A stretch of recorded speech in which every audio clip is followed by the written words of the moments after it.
আসসালামু আলাইকুম, welcome to our daily blog. আজকে আমরা যাচ্ছিলাম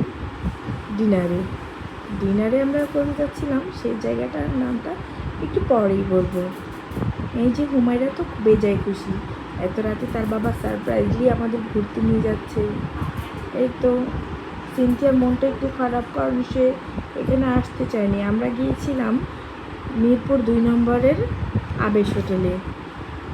ইয়েস, ওর বাবার নাকি পিশোয়ারিটা খেতে খুব ইচ্ছে করছে, তার জন্যই যাওয়া। কিন্তু আমার একদমই ভালো লাগে না পিশোয়ারিটা, তাই না হলো? হ্যাঁ, তুমি কি কি খেয়েছিলে? আমি রুটি খেয়েছিলাম। হ্যাঁ, আর পরোটা খেয়েছিলে? আমি আর সিনটা খাইনি, তাই আমরা দুজনে চা নিয়ে চেয়ার্স করছিলাম। আমরা ঠিক করেছি আমরা চাইনিজ খাবো, তো ওদের খাওয়া শেষ হলে আমরা চাইনিজে যাব। পাশেই একটা চাইনিজ রেস্টুরেন্ট আছে। এই যে ওদের খাওয়াটা শেষ হলে আমরা এখন চলে যাবো। এই যে খাওয়া হয়ে গেল, পার্সেল করে নিয়ে নিলাম। এবার আমি আর সিনথিয়া আমাদের ডিনারের পালা।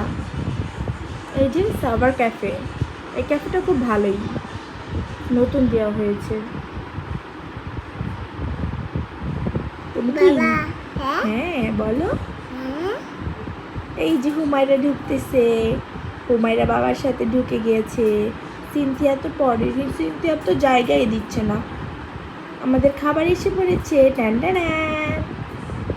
হুমায়রা তো নিজেই খাবে বলতেছে, তার বাবা খেয়ে আসছে বলে তার জন্য আর কিচ্ছু খাবে না, তাই সে শুধু সামথিং জাস্ট একটু হালকা স্যুপ নিল। এই যে আমাদের প্রন কারিটা, প্রন মশালা ছিল।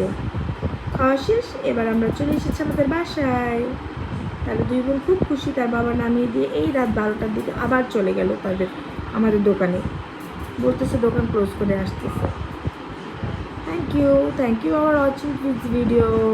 আল্লাহ হাফেজ।